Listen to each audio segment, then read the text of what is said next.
தன் காலில் கிடந்த காஷ்யபரை நோக்கி புன்முறுவல் பூத்தாள் மாயா. முனிவரே, தாங்கள் என் காலிலேயே சரணடைந்து விட்டதால் உமது ஆசைக்கு இணங்குகிறேன். ஆனால் ஒரு நிபந்தனை, நான் பேரழகி, உம்மை போன்ற கிழவருடன் உறவு கொள்வதை என் மனம் ஏற்காது. எனவே தவ வலிமையால் நீர் இளைஞனாக மாறும், பிற உருவங்களை எடுத்துக்கொள்ளும். நானும் பல உருவங்களை எடுக்கும் சக்தி படைத்தவள், அதற்கேற்ப நீரும் மாறிக்கொள்ள வேண்டும் என்றாள். காஷ்யபர் அதற்கும் சம்மதித்து பேரழகு மிக்க இளைஞனாக வடிவெடுத்தார். அந்த சுந்தர அழகன் மாயாவை அடைந்தான். அந்த முதல் இரவிலேயே அவளுக்கு ஒரு மகன் பிறந்தான். அவன் தாமரை போன்ற மலர்ந்த முகம் உடையவனாக இருந்ததால் பத்மாசுரன் என பெயரிட்டனர். பத்மம் என்றால் தாமரை என பொருள். இவனே சூரபத்மன் என்றும் அழைக்கப்பட்டான். அவர்கள் கூடிகளித்த போது ஏற்பட்ட வியர்வையில் இருந்து மேலும் 30,000 அசுரர்கள் வெளிப்பட்டனர். 2ஆம் ஜாமத்தில் இருவரும் இளஞ்சிங்கங்களாக உருமாறி கூடிகளித்தனர்.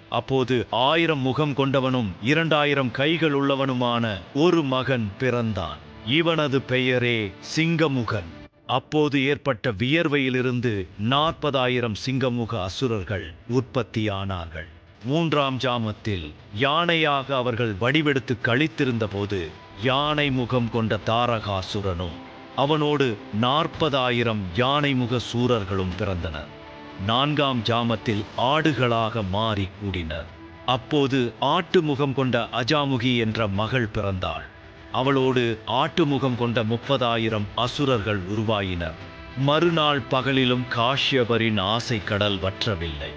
அவர்கள் காட்டெருமை, பன்றி, கரடி, புலி, குதிரை, மான், காண்டாமிருகம், கழுதை என பல மிருகங்களின் வடிவை அடைந்து கூடி மொத்தத்தில் 2 லட்சம் பேரை பெற்றெடுத்து விட்டனர்.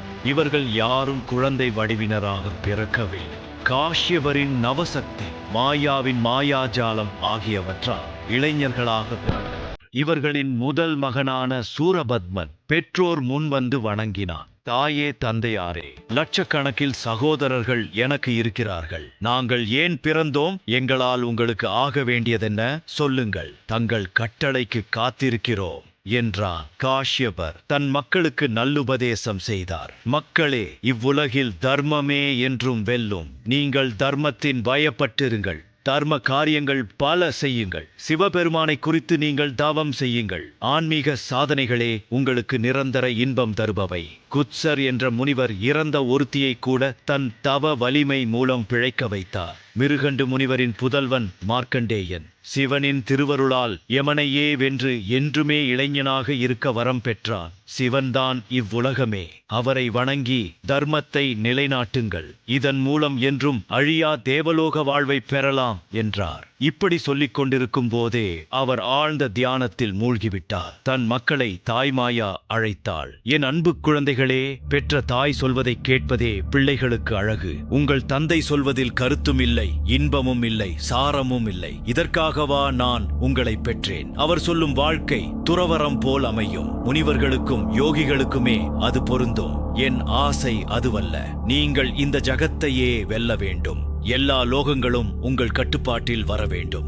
தேவலோகமும் உங்களுக்கு அடங்கியதாக இருக்க வேண்டும். தேவர்கள் உங்களுக்கு பணியாளர்களாக இருக்க வேண்டும். ஆனால் இதை அடைவது எளிதல்ல. பரமேஸ்வரனே இந்த தகுதியை உங்களுக்கு தர முடியும். ஆனால் அவரை வரவழைப்பது அவ்வளவு எளிதல்ல. நீங்கள் வீரத்தையும் தீரத்தையும் பெற பிரம்மாண்ட யாகம் செய்ய வேண்டும். வடக்கே வடத்வீபம் என்ற இடம் இருக்கிறது. அது யாகம் செய்வதற்கு ஏற்ற இடம். அங்கே செல்லுங்கள். யாகத்தை துவங்குங்கள். யாகத்திற்கு தேவையான பொருட்களை யாகம் துவங்கும் வேளையில் நானே கொண்டு வந்து தருவேன் என்றாள். தாயின் மொழி கேட்டு சூரர்கள் ஆர்ப்பரித்தனர். அன்னையை வாழ்த்தினர். அவளிடம் விடை பெற்று வடத்வீபம் புறப்பட்டனர். கண் விழித்த காஷ்யபர் அங்கு தன் மக்கள் இல்லாதது கண்டு மாயாவிடம் காரணம் கேட்டார். தவசீலரே, அவர்கள் மட்டுமல்ல, நானும் இப்போதே புறப்படுகிறேன். நான் அசுரகுரு சுக்கிராச்சாரியாரால் அனுப்பப்பட்டவள். எங்கள் அசுரகுலத்தை தழைக்க வைக்க வேண்டுமென்றே உம்மை மயக்கி கூடினேன். அதையறியாத நீரும் என்னோடு மகிழ்ந்து 2 லட்சம் அசுரர்களை உருவாக்கினீர். என் பணி முடிந்தது.